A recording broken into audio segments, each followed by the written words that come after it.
Welcome back, Zero and Go, episode number 8.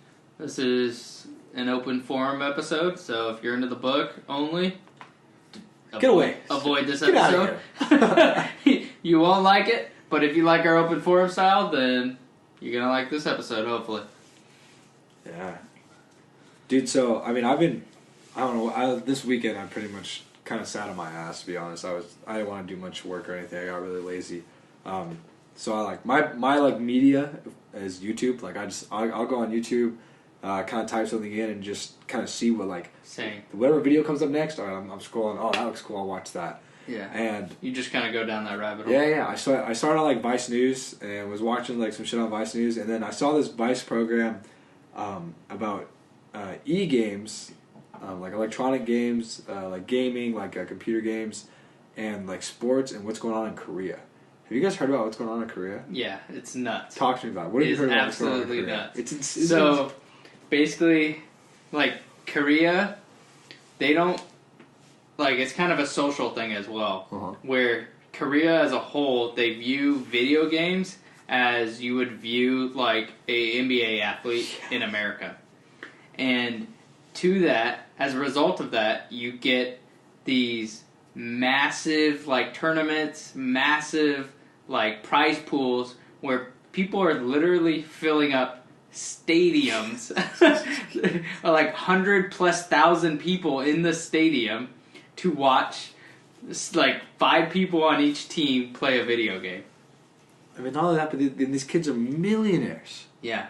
These kids, I remember I watched one about this guy, They have, British like, guy. billboards. Yeah, there was everything. this British guy who like he played FIFA. He got famous off of FIFA, and he was like, I think we watched the same thing. probably did. He was like, I wasn't even like very good at it. I was just entertaining.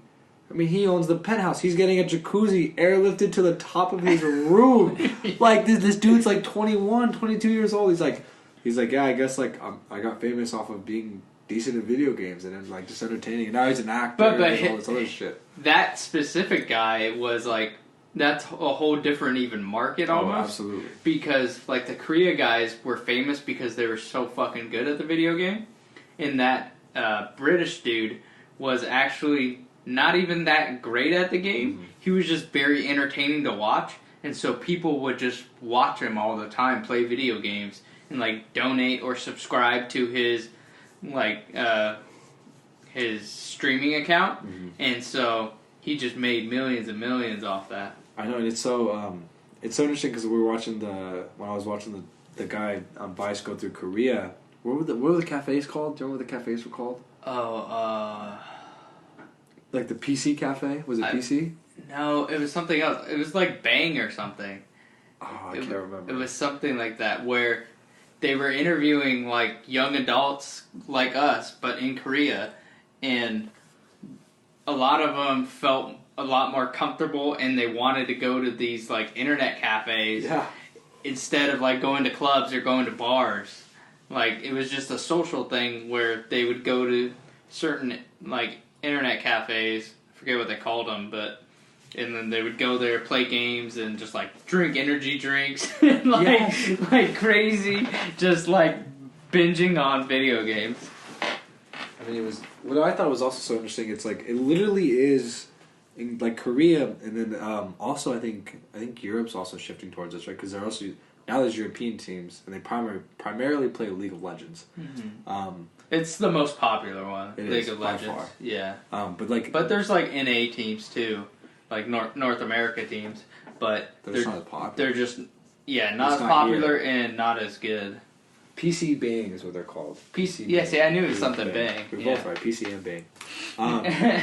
But it's just I thought it was interesting because it's like you have what was once like modern sports, or I guess not. What to us would be modern day sports in Korea, and now, I mean these guys have coaches. Mm-hmm. They have whole facilities where you go and you bunk up with people. It's like you're in like training camp and like you play these video games. Like I was watching this, like you gotta be shitting me, dude. Like I went through that shit for fucking months, and how my ass was getting torn apart. You guys started eating chips and energy drinks. Like what the? Like I was looking at that laughing, but like. I was starting to think like... But if you're making millions, dude, like that, it's a very lucrative business. Granted. And it's only growing. I know, that's what it got me thinking about, like, is that the shift? Is that where things are going to go? I feel like it almost is. Like, everything's going more, like, virtual, more digital, and, like, video games and things of that nature are, like, more popular than ever. Think about it. Like, little kids are playing video games on their iPad at, like, 2-3 years old. Yeah. And back in my day, growing up as 1-2-year-old, like, there's no even thing of an iPad. There's no video game you're playing. You're like playing with Legos and playing with Lincoln Logs and things of that. And now you got Minecraft where you can build a whole city. You know, like virtually. But what I think is so interesting about it is like the whole gaming industry. It kind of creates like an even field. Like, you know, the kid's 6'2", 6'5", 250 pounds shooting a basketball and jumping 4 feet off the ground. Well, shit, man, if you're 4'11", it's more of a physical thing then. Yeah, you know, like, so it's kind of like an even field to like go into, and I started to think about, well, you have all these injuries happen to all these players, and like the numbers are down for like kids in the youth playing football right now, and I'm thinking like you fast forward like another 40, 50 years, where all these younger kids are playing all these video games. I mean, is that really it? That's where it's gonna go. And then I think about like how popular that game Fortnite is right now, and like how many people play Fortnite, and these dudes are making a lot of money off of Fortnite by people just donating to them playing, watching them play, and be like, here's $100, dude. Just, you're fucking awesome. Wow. Here's $10. Like just casually, these guys are just playing these games all the time. And like, have you ever gone on Twitch and watched people play video games? No, but I've heard about it. So I do it every now and then, and I do it mainly because I play, like, my favorite video game that I play right now is Overwatch. Oh, I love Overwatch. Who's your character? I like switching it up. I don't have like one main character, but if I had to pick just one character to play forever, it'd be Ana. Ana? Yeah. She's like the support, sniper healer. She is tight. She's really fun. I love Hanzo, dude. Hanzo's fun, Hanzo's my favorite. That's just because it's just I love when every now and then you get that one shot kill. It's like, oh, it's perfect. It is. Keep going, carry on. Anyways, so I watch Twitch every now and then whenever I got free time, and I just watch like other people play Overwatch, because Overwatch, for anyone who doesn't know, is like a really strategy based game, and not just like a Call of Duty shoot 'em and kill 'em, like most kills whatever wins. It's a really strategy and like strategic within the team, but it involves like solo like performances that can also like carry teams. Yeah, because you have to have. But it's a lot harder to on like a game like Overwatch, because there's so many different like variables, because every character has their own like benefits, their own pluses, their own minuses, things that make them great, things that are pitfalls to them, and there's always like counters to those people. So there's like counters to the person that you picked, and so if they counter you, then you may want to switch off and like play a different character to counter their character. And so in a sense, there's strategy within just the aspect of the game, like the objective you're trying to get, but also within the characters trying to like counter one another and interact with one another, and also like the maps and how you use them. And so I watch Twitch every now and then just to figure out like new strategies within the game, because it's just such a complex game that you like.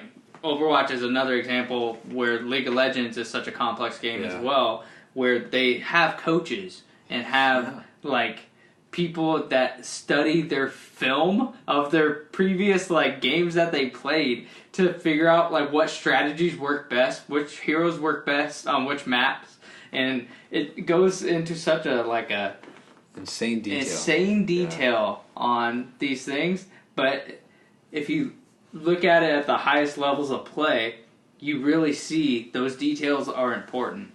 And it's like, it's a weird aspect where you mix really crucial strategy with really crucial like ability to control your player and ability to do certain things. Dude, it's just like modern day sports. It's identical, you know, because it's like when I play football, you know, if you were playing, I mean, now granted everything's turf. My dad, when he played college soccer, he was like, they would give us 4 pairs of cleats. He's like, you had a pair of mud cleats, you had a pair of grass cleats, you had a pair of turf cleats, right? So depending on where you're playing, depending on what kind of like equipment you used, depending on what map you're using, depends on what kind of character you used. Yeah. I mean, and I would sit and film for hours, dude. Hours, just like you're studying your movement, studying the guy you're going against. Okay, am I going to dip inside this time? Am I dipping outside? Like, how am I leveraging my shoulder? How am I pushing off? Like, do I need to gain? Like, it's just like all the schematics into it. Yeah. And so it's like, I don't know, like, the only real separation between the two is like one's indoors and it's not very physical. It's all of the mind, and I guess the hands as well. I remember when we were little, our parents used to get on us for playing games and be like, we're practicing hand-eye coordination. Like, what are you talking about? This is hand-eye coordination here. Which I think is hilarious and comical, but it's so true to it really is the gaming industry is just taking over. And I think the more that virtual reality is going to step into play, I think it is really the movement, and I think we're going to see, I would take a guess and propose a theory that possibly within easily the next 100 years, we're going to see modern day sports just dwindle away. It's just going to be... I see that as a very real possibility. Yeah. Mike, what do you think? It seems like those are going to be the hardcore guys who just do real stuff with their bodies, and those will be seen as the real men, and like, because like they're going out and like damaging their bodies, like, and they're like going to war basically, and these guys are going to war within a virtual realm rather than the physical realm, and so then I think that's going to be a big divide, and like I think that's how they're going to, one way to categorize people who play video games, who only play video games, and those who do sports or like MMA or fighting or something like that. So there's going to be a big distinction between those people. That's a good point, actually, huh? Because there's... Because then you got like the old world versus the new world kind of thing going. Those communities are like typically like far apart. They are. But it's one of those things where it can be crossed over. A good example of that is Mighty Mouse, who is the pound for pound, the GOAT, the greatest of all time MMA fighter, who he fights at 125 pounds, and he is just ridiculous. He smashes everyone he goes against, and he's also like a really popular streamer on Twitch, and he plays video games, like when he's not training and stuff. So it can... Is he good? He's pretty good. Is he like entertaining? Both. Like, he's not great. What's he play? He plays like PUBG, if you know what that I've is. heard of that, yeah. He plays very rarely plays Fortnite, but he gets invited to some like amateur like video game tournaments and stuff. Yeah. He's definitely not at like a pro level because you would have to like be way more dedicated into video games, you know. But for someone who's the best MMA fighter to ever live and be really like well above average in video games and plays them as much as he does, that's one of those rare instances, I think, or rarer than where those two communities like cross each other and someone's actually in both communities. And they were finally able to monetize people playing video games because people have been playing video games for a while since they've ever came out, and they're like all men or mostly men. And now they found a way to, like, through Twitch and through these big organizations to host, like, those World Cup type events, basically. And so now they found a way to monetize it. And so that's really just had a huge boost to everything. And I mean, yeah, obviously I think it's still going to keep going because I don't think men are going to stop playing video games. Well, see, that's what I think is also kind of interesting. Me and one of my buddies were talking about this. We were talking about the evolution of games, especially with this Fortnite coming out, where it's free. The game's free. You don't have to pay for anything unless you want to buy like a skin or something or the packages that come out. And we were talking about it, and we were like, "This game is so unbelievably popular. Everyone's playing it. Everyone loves it right now."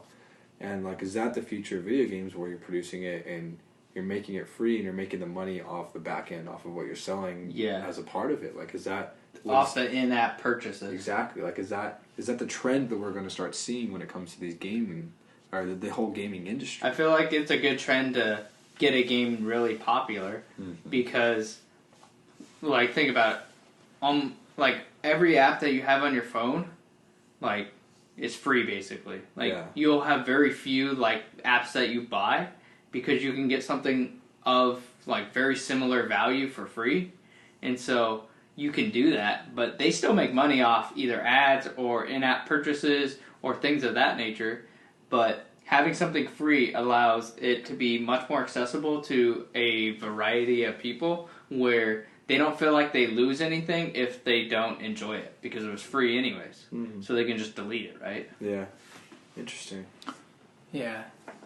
It should be interesting to see like the physical aspect, how we change as a society with these video games, with these kids not going out and playing. The way we look. Yeah, the way we look, our health status, all that's going to be interesting. Energy drink. Yeah. I think Wally, baby. Yeah, energy drinks, and like, because now we're not having people go out and like play sports and stuff and stay healthy, especially the younger generation, because they just want to stay in and play video games. And it's like, it's hard not to blame them, because it's like you've grown up with that, and you have this huge stimulus that you've grown up with, and you're comfortable with that. You're probably more comfortable with an iPad than you are with a bat and a baseball, really. Mm-hmm. And a lot more kids, as you said, the huge difference is like it takes away the athletic advantage that some people have over others, and that it sort of evens the playing field. But it does, like, video games do help with like cognitive growth and stimulation, and there's definitely some good aspects to that. And so it's like, it may be rare for people to go out and play like the game of life, like the physical life, because they're just so into this. Mm-hmm.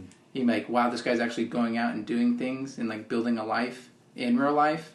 That may become like a huge counter to the social norm, what it could be. Because the social norm could be you just kind of stay and you play video games and you're involved in the virtual world, and we have virtual reality and we're all connected through some virtual hub.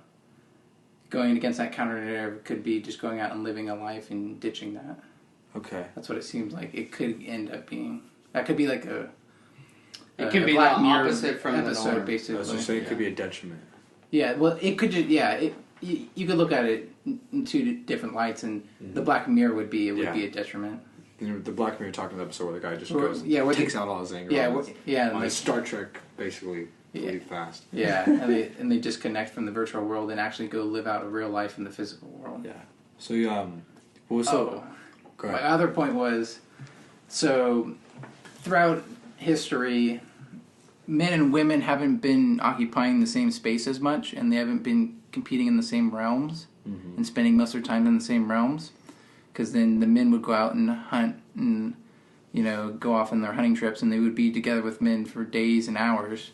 And then, obviously, then the women would be foraging and making the home life as good as possible, and doing that for hours and days as well. And so then only recently in time, like in the past couple hundred years, have men and women intersected with their work life, and now they're together more than ever. Mm-hmm. Mm-hmm. What I see with video games is the men pulling back and going back out into their hunting realms and being together for days and hours just by themselves, and like ditching the women. And so the women have their own. And so now we have the men going basically back to what their human nature was. And it seems natural. And it's natural for them to want to go hang out with their friends and go to those cafes, right? Yeah. And hang out with them for days and hours and just be around them and compete. And that's the biggest thing. They have something to compete with. Mm-hmm. And out there they're competing against nature and the other animals they're trying to kill. And so that's why men are more disagreeable than women by nature. Because of our competition. Yeah. And so that I see the men going back to what their natural evolutionary psychology and biology is pushing them to go to. Interesting. We should track that demographic. Yeah. I'd be really curious about that. It seems pretty solid to me just in my head, and I just kind of came up with that like not too long ago. I'd be curious. But in the video we watched, that both me and Mark watched, there were like a lot of women that were like in this group that went out to the cafe and also went to there's a fair amount that are like really into it. That's why I'm curious, like what the demographic is. Also. I would definitely say that men are are the bigger population in the group that like follow video games and like into video games, but there surprisingly is like more women into it than I initially thought, at least. Yeah. Well, something I wanted to talk about, unless you had something else on the... Well, and part of being the disagreeable part was, they're not going to follow any of society's rules that they don't agree with. And that's one of the reasons like they're dropping out of the humanities and social sciences and the universities because they don't truly believe what they're teaching. Men or women? Men. And so they have the capacity or the proclivity to just say like, up yours, I'm going to go play video games and go do whatever the hell I want. Mm-hmm. And because there's nothing in there for me, so why am I going to be there and learn about all this crap? I'm just going to go play video games. And so they kind of like recede back from what the women have been starting to take over, which what is the universities, and that's why one of the reasons why women are really succeeding in the universities. That's why they're graduating higher than men. That's why they're going to grad school higher than men because they're more agreeable and they're just going to basically not make any waves within the institutions or anything like that, and they're going to go along with it. And that's one of the reasons why you see such a steep rate with women graduating and in the universities. Where is this coming from? This is just my personal observations, Jordan Peterson, what I see at Sac State, what I see at other schools, what I talk to men and women about in my classes, just learning, putting that all together and synthesizing all that. Interesting. That's what it's like what's the rat race, but they're running the maze all at the same time. Yeah, and a lot of that is just statistics too that I've seen. It's pretty clear. Good. I just want to know. I was curious. That's a great observation, Mike. It makes sense though. Yeah, it does. But the one point I wanted to add to, like, when we were talking about the complexities between, like, real sports and esports, is one thing that I find really interesting and fascinating, and what could be a reason why esports is, like, it may surpass real sports in the future, is in esports, you get to literally make up whatever you want. And so, in that sense, when you're creating a video game, and I'll just take Overwatch as an example because that's the game I play and that's the one I can relate to, is within the game, there's always like new patches and new updates to the game where certain characters get like buffs and certain characters get nerfs, and certain characters become more viable after certain updates. And so, in a sense, the person that created the game, the developers, they get to control like what the meta of the game is.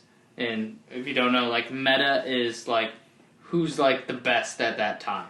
Okay. So maybe this time in like February 2018, like these certain characters X, Y, and Z are the best heroes just because they're able to do these certain abilities. But then as the game progresses and they create new characters and they create new maps and they create new updates, like they have to tinker with the game to make it a more enjoyable experience for everybody. Yeah. And so in tinkering with the game, you have to tinker the characters. And by tinkering the characters, you are actually controlling the direction that the game goes in. And so you get to create like the rules in a sense that everybody plays by, because the meta of that certain time will dictate which like characters get played or like on which map or whatever it may be.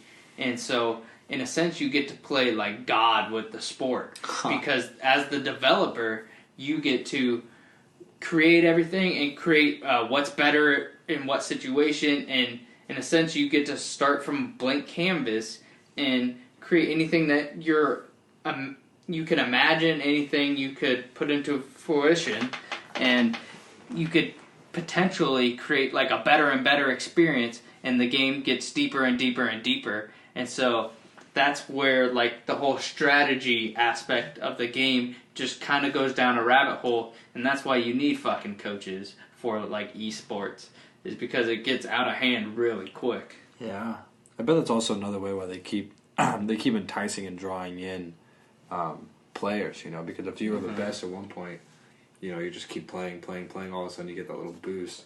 Oh shit, I'm gonna go. But then again, if your character gets nerfed, you're gonna go on to a different character and try to feel that character out, play that character. Oh wow, I love this character, which is great.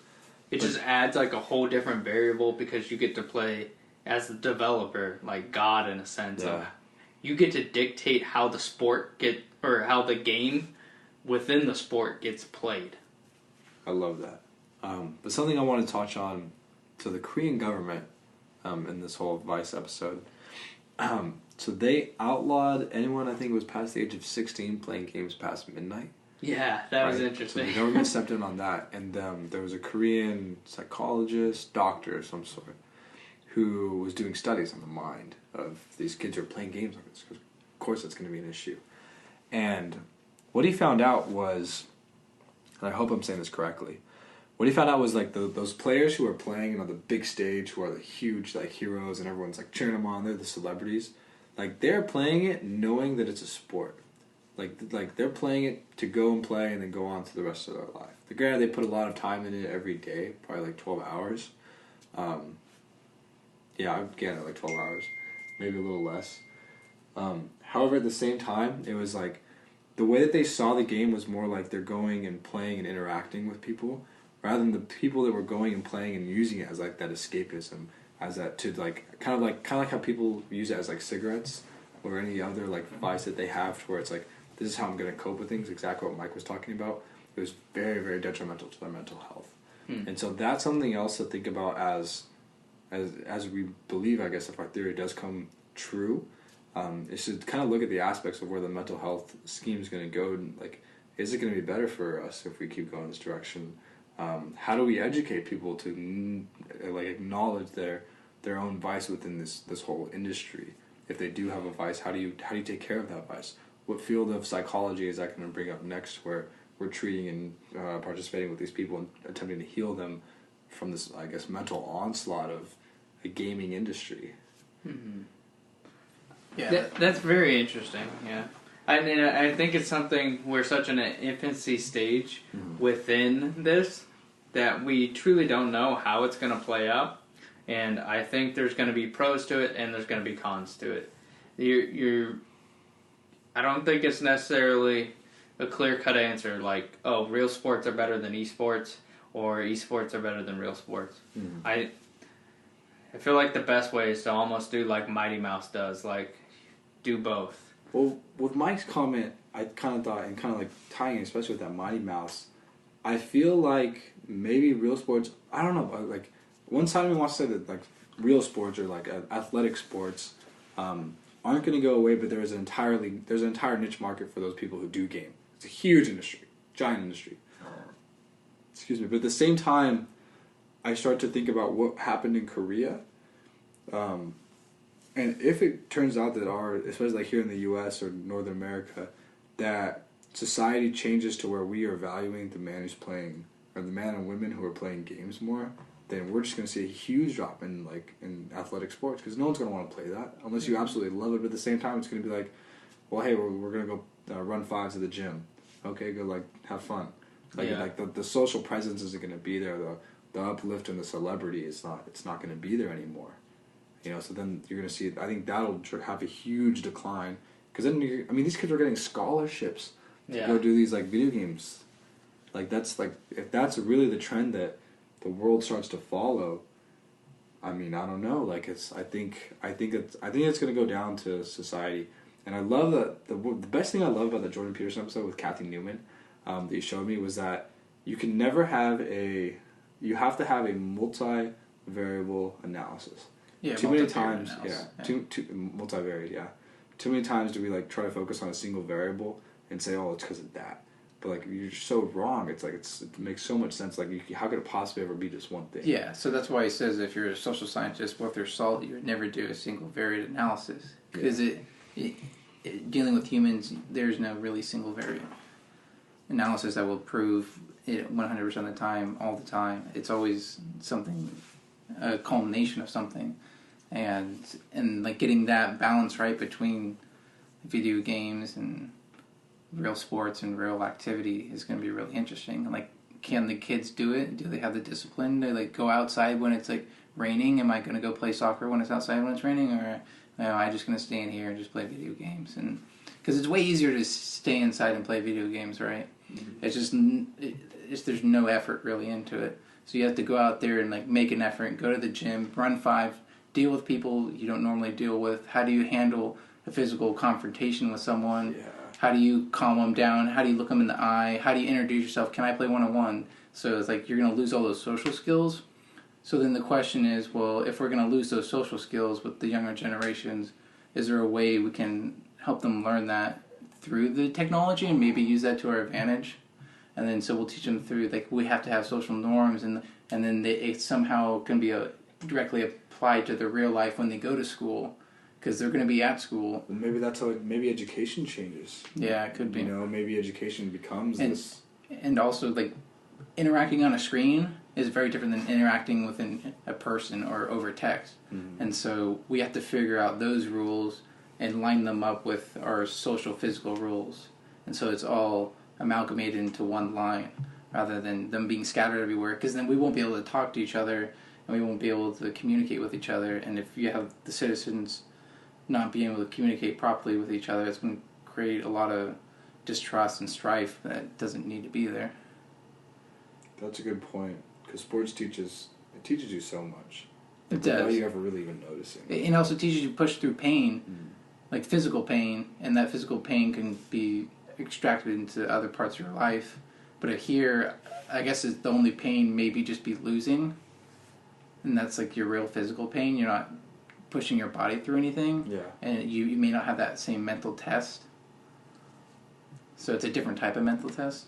Yeah, so it depends. It's a different type of mental. Because if you're losing, like on a video game, it takes some like mental courage and rethinking to get you out of that funk and go back to how you originally are. So it's just like the mental test that's different. Yeah, but it's also kind of similar in some ways, because if you think about it, like you have that Mamba mentality, like Kobe Bryant mentality, where you just like hate losing and you analyze everything to the nth degree. Like you can do that in real sports, but it can also be applied and be done in like esports.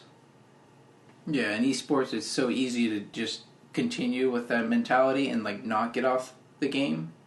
But in physical sports, like you have one game and then you're done. Mm-hmm. But with esports, you could play all night, all week, all month, doing the same exact thing, and that's all you do.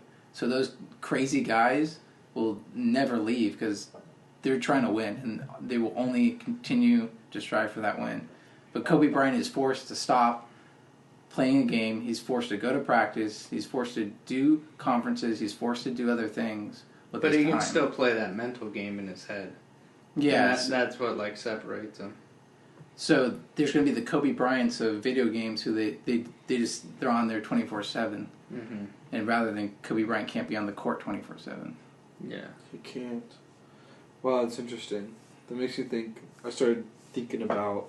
I started watching Fortnite videos because I was like, I'm just curious about the game aspect of it, because I don't understand it right now.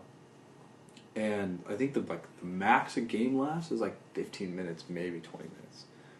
Like that's it. Like you're playing for 20 minutes, and then I started thinking like I used to play COD, Call of Duty all the time, and like those lasted maybe 20 minutes. Like that was about it. That's about how long a game lasted. Unless you're playing Search and Destroy, this could go on forever. I used to love playing that, but it's just like it started me thinking. I don't know. We're talking more about the evolution of gaming. Are the games going to get shorter and shorter and shorter? Because of our attention spans are going to go shorter and shorter, and we want quick wins and boom, and these huge spikes of insulin and adrenaline and all this shit going like this. I mean, buddies of mine who play this Fortnite game, I mean, their heartbeat's like fucking racing at the end of that shit. Because they're so into it. There's like one-on-one in them, and then they're just getting all tense, and they're screaming at the dropping the controller and shit. Like, it's I don't know. Like I would love to see a study about that. But remember that woman that we saw who was doing that study on video games when we went to that psychology fair? Yeah, she wasn't the first one we went to, right? That was the speech to fluencies, and the second one was... It was talking about escapism and all that stuff. Yes, I remember, yeah. Yeah, she was a big nerd too, man. You could tell she played a lot of video games. She loved it. Yeah.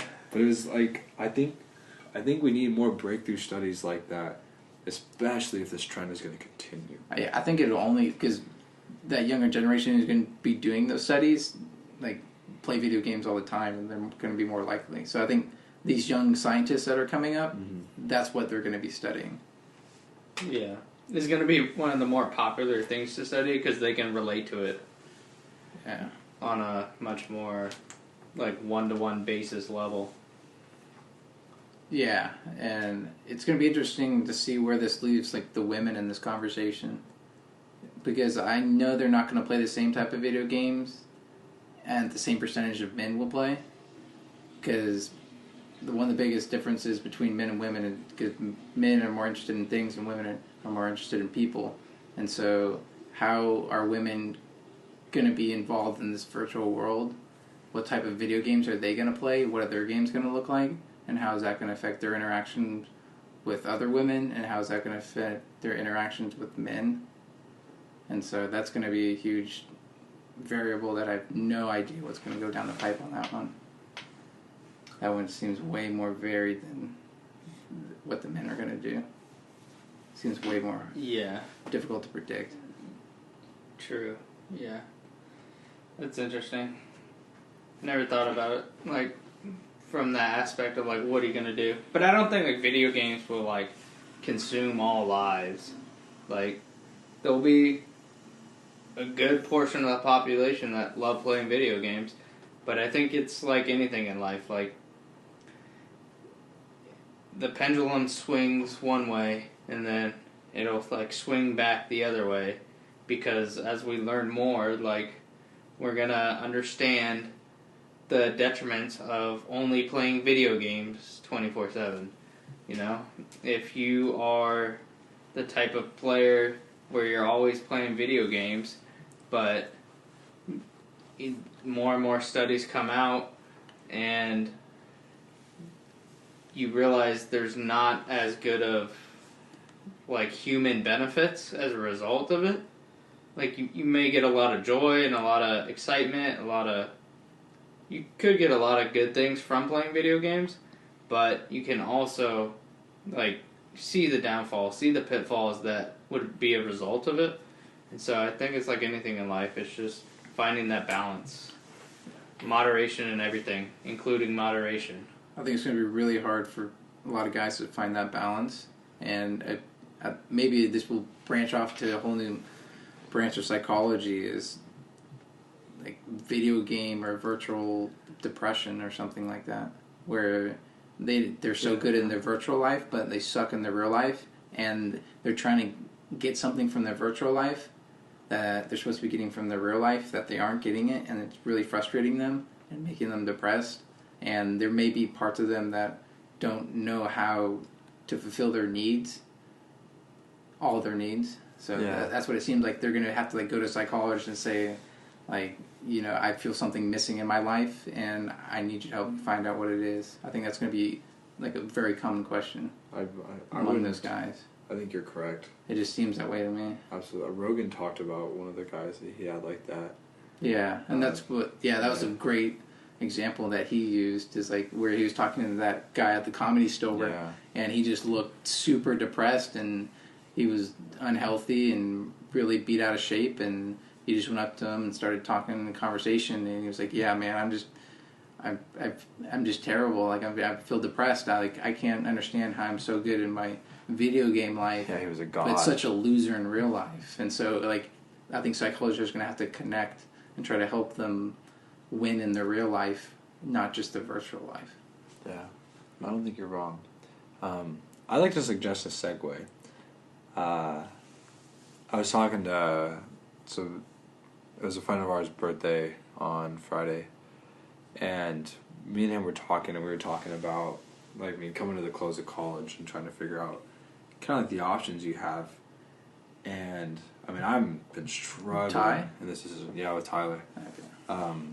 Because him and I are both kind of in situations where it's like, we could stick it out with these companies that we're with right now and, like, help them grow and, like, possibly, like, make a lot of money and maybe be one of those future leaders, like the CEO of that company or a head branch manager, because you've been there at the start and now you've seen it grow. Precisely. And that's what it seems like a lot of, like, our parents' generations, like, we had to start from nothing, and, like, they grew their branch or their company, and now those guys are the branch supervisors and the CEOs. So, like, essentially you're going to play that role or have an opportunity to play that role. Yeah, like the opportunity definitely seems like it's all of a sudden kind of there. And the more I've been listening to Jordan Peterson, the more I'm kind of like he said, it's like people who are doing things, they're constantly doing things. People want to give them things and like encourage them to do more.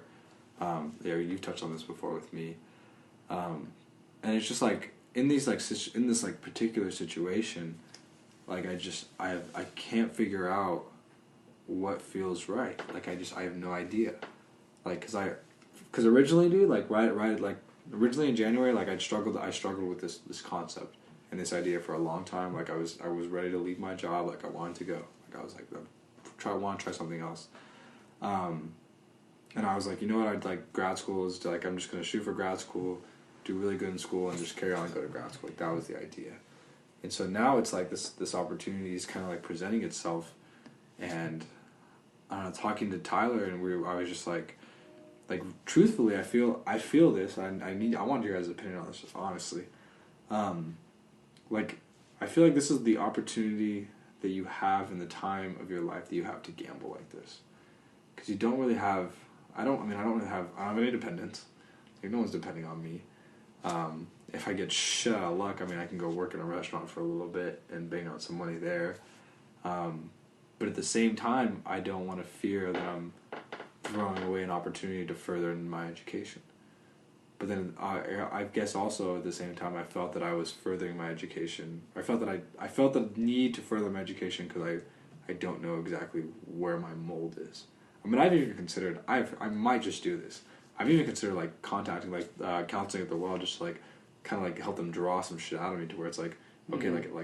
Help me figure this out. This I feel like this problem is almost too big, and it's just yeah. So I don't know. Well, essentially, a part of what you just described there was figuring out what your next step would be after college, and that seems like a huge thing that most seniors go through. Yeah. Especially if they don't have exactly what company they want to work for or what exact position they want to work for, because they have to figure it out, and they're feeling that pressure because now they're pushed out into the real world, and now you have to provide for yourself and maybe one day a family or a girlfriend or something, and so you have to have some way to sustain that by paying the bills, but you also want to do it in a meaningful way where you're not going to be downtrodden by your job and just depressed every time you open up the front door to your business. Yeah. And so what you're kind of going through is well, do I want to sort of further develop my educational self, and then maybe through that I can find something that I exactly want to do, and going through grad school or something. But when you said you want to develop your education, it's what type of education are you looking for? Is it very specified scientific education, then yeah, maybe you need to go to grad school because that's where you're going to get it. But if you want education with wisdom and life and learning how to do different things, it may not be best to go to grad school just yet. You may need to push that off for a little bit and go work in the real world and see how it is. And you're also in a good position where most seniors aren't in your position. They don't have a job that they can just go out and just start building a business and already working. They have to go out, apply, work up the ranks, and then be in your position, essentially. So you and Ty are in a very good position because you basically already have job security coming out of college. And so someone who doesn't have job security coming out of college, it looks very different to them. Yeah, and they have to figure it out instantly right away because they have to start pay their bills. But see, with you, it gives you the advantage of not having to make that rush immediate decision, because you can go and work for this company and then maybe even have this company pay for you to go to grad school. So it gives you other options as well. So in you feeling this push and this urgency, that's someone who already has a job and has somewhat of a path laid out for them. Mm. Now imagine someone who doesn't have a job or a path laid out with them. What the hell are they thinking? Yeah. So it's very different for them. So, it seems like you're appreciative, which is good, that you recognize the position you're in, because you definitely should. And you and Ty are in great positions, and you guys are wicked smart guys, and I know you'll figure it out. But it's just exactly pinpointing exactly what you want to do is always very difficult. Yeah. I think you hit it nail on the head when you said, like, when you thought this was the time to take risks, because if you just examine other people's lives, it's very rare that they take a risk later in their life, like 40 plus, and it really pans out in a big way. Just from the simple fact that you have like more responsibilities, like you were saying. Like you have more people that are dependent on you. You have like more bills to pay, a mortgage, maybe a car. Like there's a million other things that just life gets in the way. And for me, like a big thing is you don't want to be saying like "what if" at the end, right? I mean, it's so cliche. It's so cliche to say. Though. That's why it's cliche though, because it's true. But I think it's 100% accurate. And if you believe that like this is the time to take the risk, and you have risks that you want to take, that, and it's not necessarily like risks, but more of like opportunities, ideas, like dreams, things you want to fulfill, things that you want to try. Like I think Gary Vee talks about this a lot. Like you got to realize like how much time you have. Like you're only like young 20s, and say if you live to be 80, like you still got 4 more times to live of what you've already lived. And so you have a long time. Be patient. Don't like just be committed to something because it like feels right or it's something that people think you should do. If you don't know quite what you want to do, go out and get like 10 different fucking jobs, and at least you learn what you don't like if you keep moving on and you're not having fun there, you're not having an experience there that you enjoy, because like being being true to yourself, like that's how you get cool or whatever, you know? You're true to your own identity, and that can be in anything. Like there's a lot of cool artists out there because they're true to themselves, even though they may not be like super popular A-list artists. They can still be really like cool individuals. But then you also get the people that like are like the bum artists, and they're just like, you know, living out of their like Volkswagen and stuff, and they've been doing it and they're still like 50 doing that. You look at them and you're like, they're not cool, you know? Yeah. That's just kind of how you view it. But but maybe they're really enjoying lives and they're enjoying themselves, and that's fine too. That's awesome, you know? I think the important thing is to really find what you want to do, and if you're going to take those risks, because if you're going to go try something new, if you're going to go, like, if you have other endeavors you want to explore, like, now's the time. Like, there's no better time than the present. Yeah. Because it can only, like, exponentially propel you further 10 years from now, 50 years from now. And that's kind of why I love doing this podcast. It's because it's something I've thought about doing for years, and it's like, fuck, we're finally doing it. This is awesome, and we don't know where it's going to go, but at least we're trying it, right? Yeah. And that kind of goes back to Jordan Peterson's role: do what is meaningful, not what is expedient. So obviously, I think about that a lot. I think about that quite a lot. Yeah. And I always contemplate on what he means by expedient. Well, expedient would be, you could go a couple different ways with that. I think one of them would be that you're sacrificing what you find compelling for something that looks good in the immediate future. So if they say there's a job, and it's like a sales job, but you don't like sales and you want to do coding or something, but it makes way more money and it can get you like a house or something on the hill that you wanted or something, but you're not going to be happy doing it, and you're not going to have a meaningful path, and you're going to be dreading doing that every day. So it's a faster path, but it's not your meaningful path that you feel compelled or drawn to. And so it's more soul-sucking. Yeah, it's more soul-sucking. And so you're doing stuff for your resume rather than your eulogy. Yeah, you're doing it as a means to an end, rather than something that is meaningful. So the expedient is choosing the money because the money comes faster, rather than if I'm. That can be one example of things, but it could be related to many things. Like, for example, if like you've always wanted a like manager role, and like maybe it doesn't even pay as well, but you choose that because you've always wanted to be a manager and you think you'll be a great manager because you've always had shitty managers, so you know what not to do, and so you think you're going to be great at it, and so you always wanted to be a manager. But there's this other job that like offers you like, you know, a different position at like for whatever's more interesting to you, like it's closer to your house so you don't have to drive, or like whatever the like pros and cons are to you, and you choose the one that seems more gratifying right now in the future over like the manager role that you've always wanted. See, I think that's like, because that quote, like I really do, I think about that a lot, because I'm like I like marketing, and I like media on a broader sense. I don't really like big picture. Yeah, I don't like too much being in the nitty gritty too much. I like a little bit, like doing my little Facebook advertising. Like I enjoy doing that, like kind of creative. And I'm not shocked by that by any means. Then what?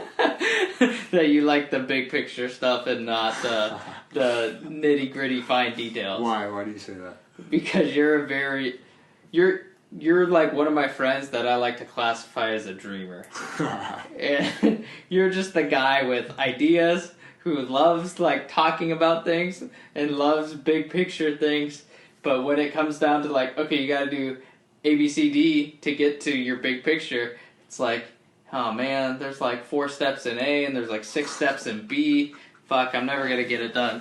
And then, you know, you start doing it and you're like, fuck, this isn't fun anymore. Yeah. And you know, you get away from that visionary aspect. That's true. You have that more CEO mindset instead of that more like accounting mindset where you gotta crunch the numbers. And you need someone to crunch the numbers. I do. But, yeah. You need something with a decent amount of chaos in it. Because you have a high interest in ideas and a high interest in open to experience, like technically speaking. So you're going to need something that's has a lot of variables and it's multivariate, and you're going to need, that's where you like thrive, where you're constantly stretching your ideas in your brain and you're connecting all these different wavelengths together. And you don't like the just being in the same rut and just pounding that same rut. I can't. Yeah, exactly. So it's like you got to have something where it's constantly evolving, and that's technically called the complex job, where you're constantly learning new things, and new things are coming, and new stimulus is coming into your attention, rather than a simple job where you just learn one task and repeat it over and over and over. Mm-hmm. So as long as you're avoiding those tasks where you're repeating over and over and over, and you're not doing a large amount of those tasks, you're going to find your job really interesting and compelling. So okay. So you hit my dilemma correctly where it is, because in this, at least in how small this company is right now, it's like, yeah, like I'm getting like a little more specialized more and more as I go in certain aspects, but at the same time it's like, boom, I'm learning this new thing. We got this client needs this client needs that, this client does this kind of, this client's in law, this client's in medicine, this client's in, I don't know, what's the other guy in?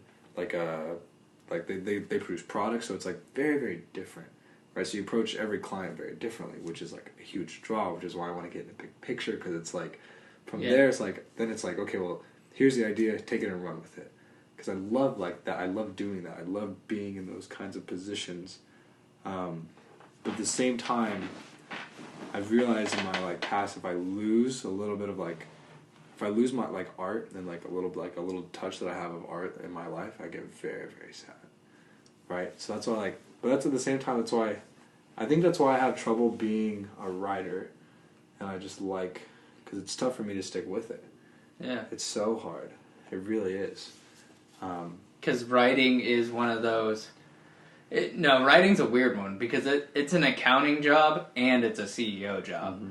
You need someone who's legitimately gonna sit down and write and be consistent about it, because that's how you get better and better. but you have to be creative enough to be able to portray your ideas in a way that other people find interesting. Yeah, that's It's, true. it's like a time specified art basically, because you can only write for so long, maybe like 3 hours, and that may be the max.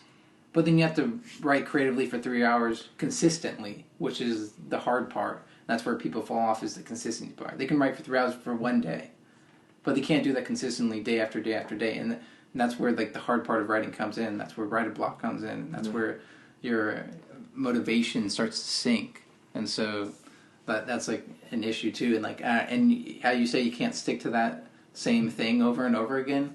If you're able to pair yourself with someone who can do that and can do that grunt work, and that's going to help you succeed. And really, so if you have like a secretary like that or assistant like that, then that's what you should be looking for. Yeah, I think that was one of the hardest realizations that I had to come to. Is like I've always been like, oh, now you can just do it all on your own. But I think it's so true. Like, Yeah. in order for like me to truly be successful in business, like I need a partner. Like, I need somebody. You need the accounting type to help solidify you as a whole for your creativity. Because otherwise, you need someone to rein you in, basically. Absolutely. 100%. Because otherwise, you'll get off the rails and be on to 15 other projects. Yeah. You know. And it's so funny because it's like I have trouble saying with things like I love poetry and prose. Do you know how the longest like prose poems? Well, unless you count. Like the Iliad and the Odyssey, because those are technically prose. The Iliad, dude. Those are really long. But Yeah. like the most part for What are prose. pros? So prose is like I don't know.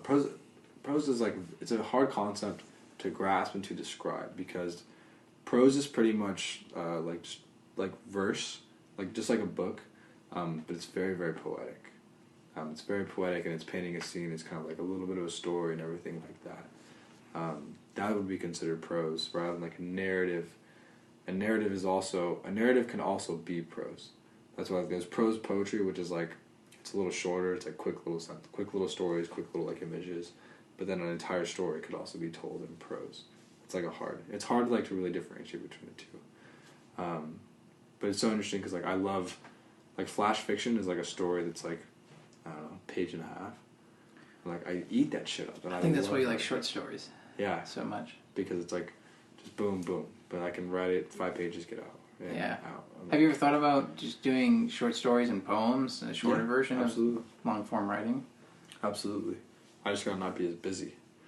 Why do you want to be a writer? Is that what you're kind of hinting at with all this? I would love to be a writer and be in business. I would love to try to balance the two, but I have such a hard time balancing. Like the two. what type of writing do you like to do? Poetry and short story is my favorite. All along Fiction, nonfiction.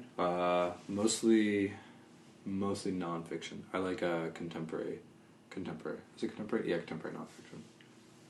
Right? Am I saying that right? Is fiction real? I'm blanking on this. Fiction's fake. Fiction's fake. Nonfiction yeah, is that's real. right. Contemporary. I like writing contemporary nonfiction. Like Gatsby or like Fitzgerald. I eat up Fitzgerald. I love Fitzgerald. People like that because it's like they're writing about like their time period and just throwing characters and stuff. But a lot of Fitzgerald is also himself, which is what people don't know about. Fitzgerald literally just kind of like encapsulates himself and throws him in different characters. Wasn't he Gatsby? Wasn't the whole thing? 100%. Yeah, he was Gatsby. That was like his life story, right? Well, dude, Or part of it. Yeah, I mean, he was. It was so because I think to be a writer then had to be the coolest thing ever. Because to be a writer now, like you can get signed to a $100,000 contract, but you're not collecting that money until like 20 or 30 years after the book's been out. Which is why almost every writer who's published also teaches because they have to have that flow of income. But back then, like during Fitzgerald's era, he was such a popular writer that he was obnoxiously wealthy. He was so wealthy that like the woman he went to go marry originally said, "You're too poor, you can't go do that." And then he became a writer, got stupid wealthy, went back, married her, and then the two of them just blew all their money and just like literally just partied their ass off like that. And then he became so poor off of like his 2 novels that he produced, they had to write short stories. So that's why you see so many short stories from Fitzgerald, because he was scraping for money, so he would just write short stories, collect the money, go party, collect the money, go party. He ended up putting his wife in the mental hospital, but Yeah. yeah, Well, yeah, which is also that was a common thing back then. your woman was she wasn't cooking dinner, nah, put her in the hospital. She'll learn. Dang. But That's that's a very interesting point. I wonder how that affects writers now, because now they're all in the lower economic. I mean, and they can't do that like full time and stuff. And how does that change the macro writing style? Not everyone's a Tolkien dude. Like it's rare to be like those are the rare birds. Yeah. You know, necessity is the mother of invention. Yeah, that's the Pareto distribution, man. Mm-hmm. And so it's like, that's why you see a lot of like, that's like for me, like I look at writing, it's like, I would love to go get an MFA, but at the same time, it's like, I feel like I would just be like, I feel like I'd be choking on myself. Well, maybe you could use... But if you like writing those short stories anyways, I feel like that's perfect for doing it as a side hustle. And maybe it starts as a side hustle, and maybe it turns into a full-time thing. Well, that's why I started the blog, because I just wanted to have like an outlet that I could just return to when I need to, when I want to. It's also why I haven't published yet, in public. Also, maybe that could be your strategy when you're sick and tired of this business, and when it's drowning you, you can use your creative outlet and just start writing, and then you're using those two domains to balance each other. Yeah. And then you're finding the order and chaos in between both those domains. That's usually what I need. Do you know what you want to get out of writing? Like, do you have a specific goal in mind? Like, do you want to be like a full-time writer? Do you want to like write about certain topics? Do you want to get published in like newspapers or magazines? Or do you want to like be like a famous blogger or anything? Like, have you ever thought about that? Or yeah, I've absolutely thought about it. Writing for me it's more of like a necessity. Like this past Saturday I went on a hike, and I always take my journal with me, but I have to be alone when I write. Like it's I can't have anyone watching me. It's really, really weird. It's like someone's watching me write. I don't like. You get a little self-conscious? I do, absolutely. Well, it's just a weird thing to do, because writing is typically something that it's a solo venture, and it's you and your creative thoughts writing it on paper that you may or may not share with other people. Yeah. But it makes sense, because like... And like maybe because like writing is like thinking, and if you have someone there like judging you, maybe there's someone in your head judging you or your thoughts. Absolutely, both of those are intermixed, are absolutely accurate. But what I hope to obtain from writing is just, like, it's for me it is a big release. It's for me to get my thoughts down and create my thoughts and have them down. I should bring one of my old journals in. I read it from time to time, and I'm like amazed at the frame of mind I was in. That's why I always love journaling. I always recommend journaling. However, I did a short story course here. I'm doing another like autobiography course here in the fall, and the short story course, like I finally wrote like one towards the end that like my group that I got to do like that we were editing with, like they loved it, and like when someone enjoys your writing, it is one of the dude, that it's really satisfying. It's so satisfying. Even just like getting that like 100% on an essay that you turned in. I got a B on it. Do you know how excited I was? I felt so like it just felt so like just gratifying. Like it's just like wow, like someone actually like, because like writers, the thing that I don't like about writers, but at the same time that I do love, they're small little people. They're just so, they really are. They're all small little people. Your visuals while you're doing that, punching over like Gollum in the ring. They're small little people.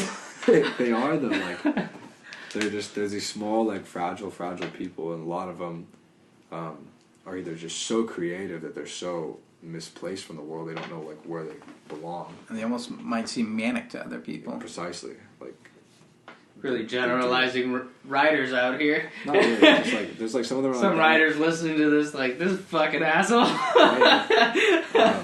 No, I love writers, and then like some of them gone through things like within their family, and like they found their escapism was in books and writing, and like now their only way to like kind of like escape those thoughts and like find themselves is through that, because that's what they knew when they were younger.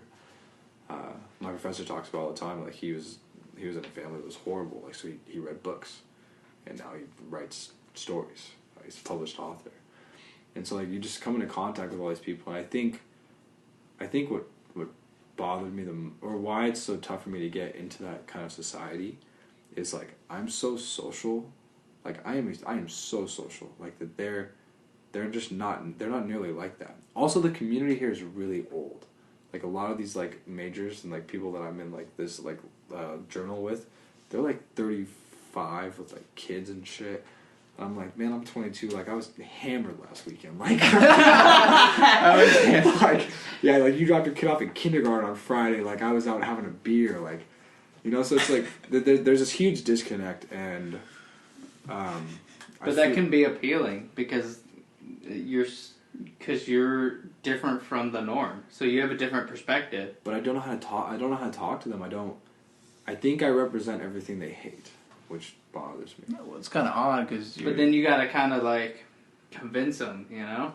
That's kind of makes it more of a game where it's like you have this perception of me, but on paper you get to lay it out, like your own perception, your own reality, your thoughts, your feelings, your knowledge, all onto paper. And if they read that paper and judge the paper for what it's worth, then you can like really surprise people, and that would to me it'd be more like satisfying. It'd be nerve-wracking because you are seen as like the outsider, but if you're able to like produce great works, I think that would be the ultimate. Self-explanatory.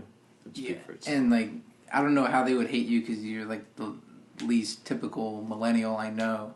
You're not constantly on your phone all the time. You're not on social media all the time. You actually have conversations with people, and you strike up random conversations, and you're good at conversing with people. But what you can always connect with people on a more of a higher archetypical level because those things never change, right?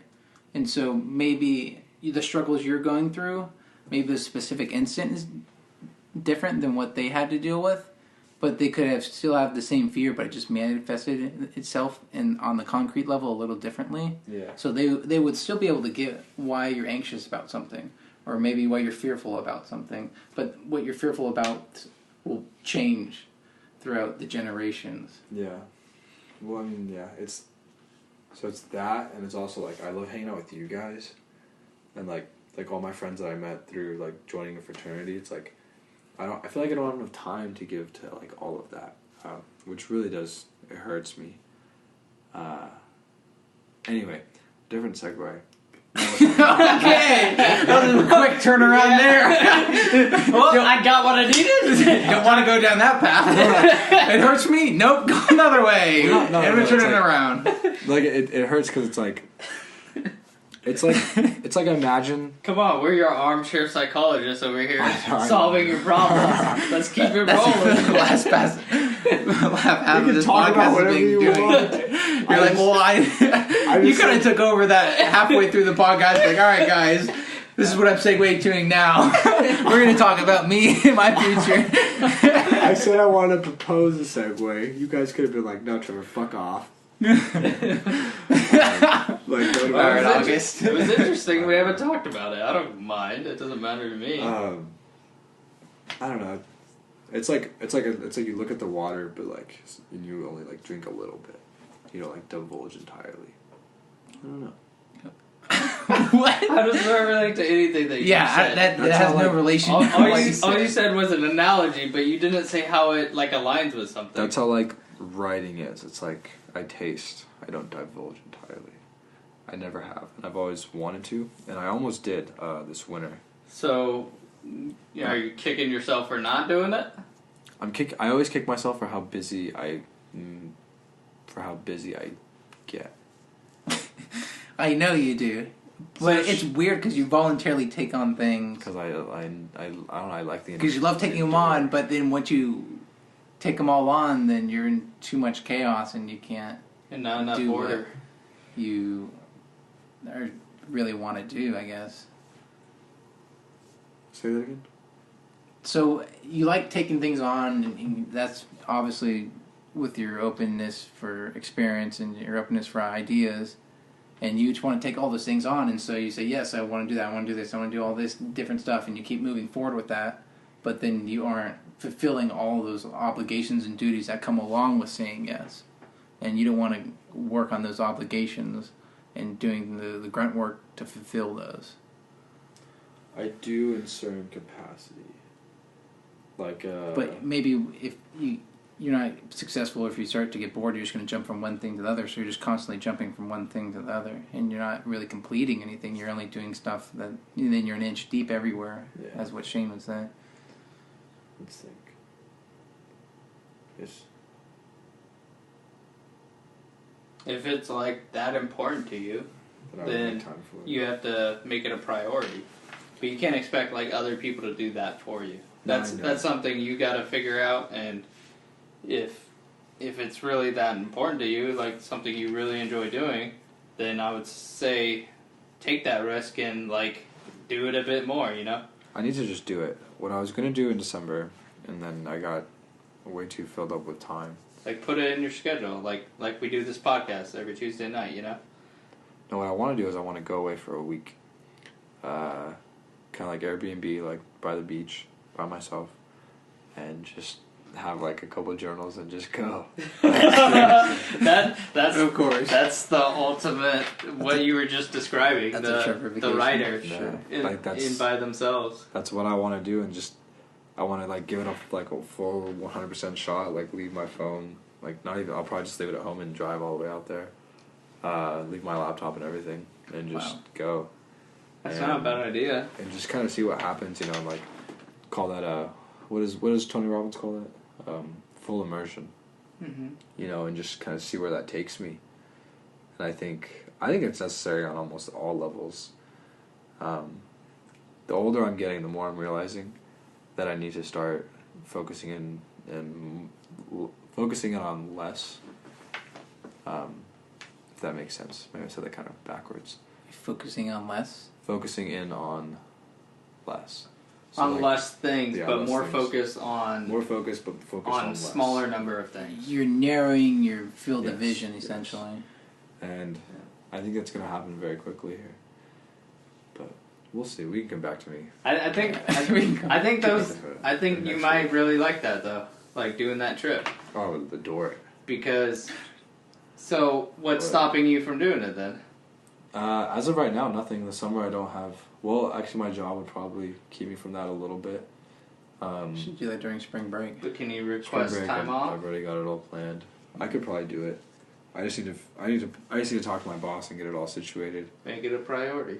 I know. Like I do that like similar For stuff. biking. I feel like Like you do that with, for biking. with either biking or going backpacking, and like I don't have any like cell service or anything, but like I specifically go out into the woods, like with like a small group of people, and just enjoy nature and enjoy friendship, and that's what I get out of backpacking, or like planning biking trips, or like planning skiing trips. You get out and like you get to really focus on one thing, and you don't get to do that a lot in our modern society. That's so true. And so those times where you do get to do it, it's very valuable. It's very you hold it higher than you would like an everyday experience.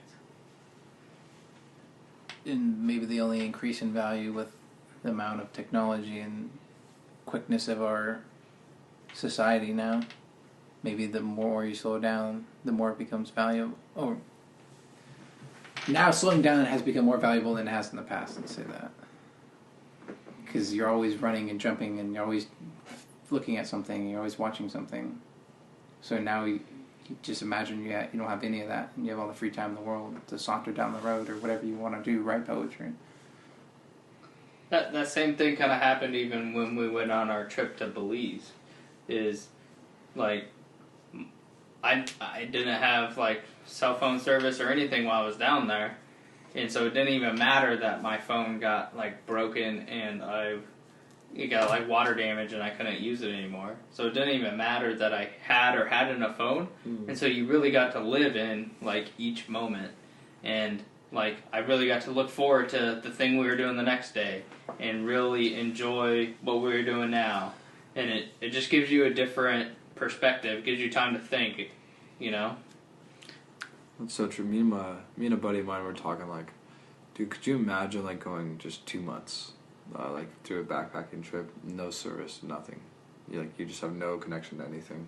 I could 100% do it. And he was It'd just be like, awesome. we were just talking like you'd come out changed. You would. Something would change. You'd come back into the world kind of like, whoa. Yeah, At least for a little while, 100% it would change. Yeah. I think I'm gonna do it. I think it's gonna be my graduating gift to myself. Yeah, and it's also for you to try to figure out, do you really want to only... I don't think you want to do one thing for the rest of your life, though. I can't. Yeah, that's what I'm saying. Like, some people are like, well, I haven't found the one thing I love, but I want to do for the rest of my life. I've always thought there's people who can't follow that rule at all, who will never find the one thing they love, because they appreciate so many different things. Like, they're not going to have one job for the rest of their life, and they're not going to be an accountant or be an artist. They're going to be so many different things. So having the ideal that I just haven't found the one thing I love, maybe that's not a right for everyone. That's just a privilege for certain people. You may never find that. And maybe that's where the meaning of life is, where you're constantly discovering new things and discovering new ways of being and modes in the world. Like, what's the longest period of time you've gone without using technology? Probably the thing that comes to mind is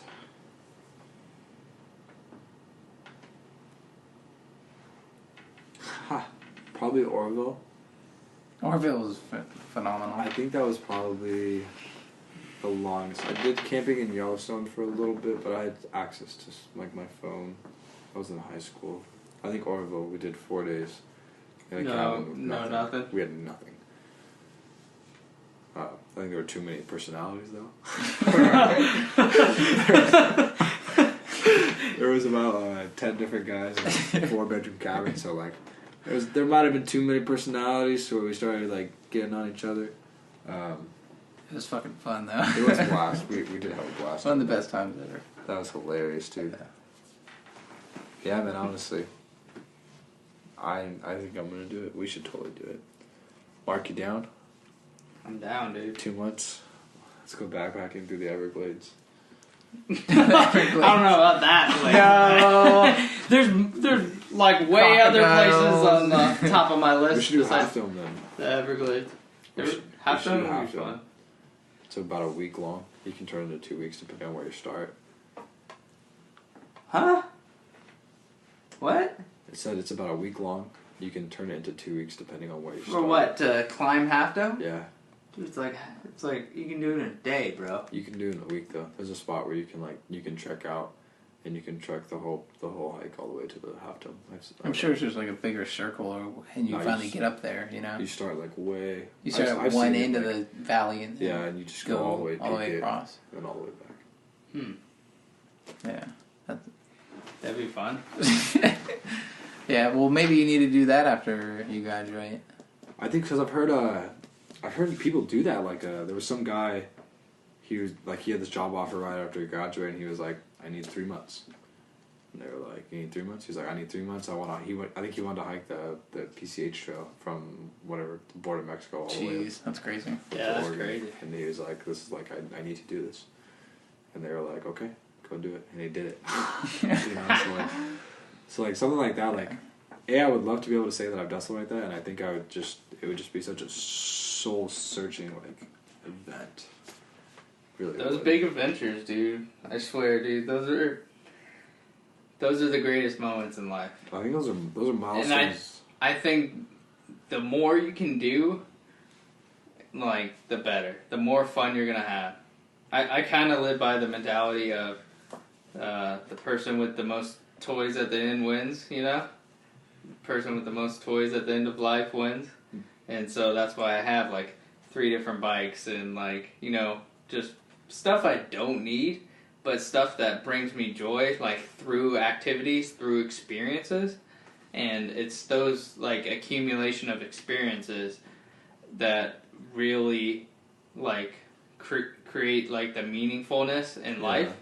And doing a big adventure can create that meaningfulness over a longer duration of time, and you really appreciate that. Yeah, it definitely would be something I would regret. I'm with you. Like I don't like to live with regrets. I hate regrets. Well, now's the time to take risk while you're young, for sure. There it is, right there. So you're gonna be climbing. That isn't a sign. I don't know what it is. That's the universe telling you. You can see all the stars and stuff. Hopefully, there's two shooting you'll be able to stars bring out right like a there with the small half dome in the back telescope or something, so you can actually see the stars. We're looking at the TV screen right now.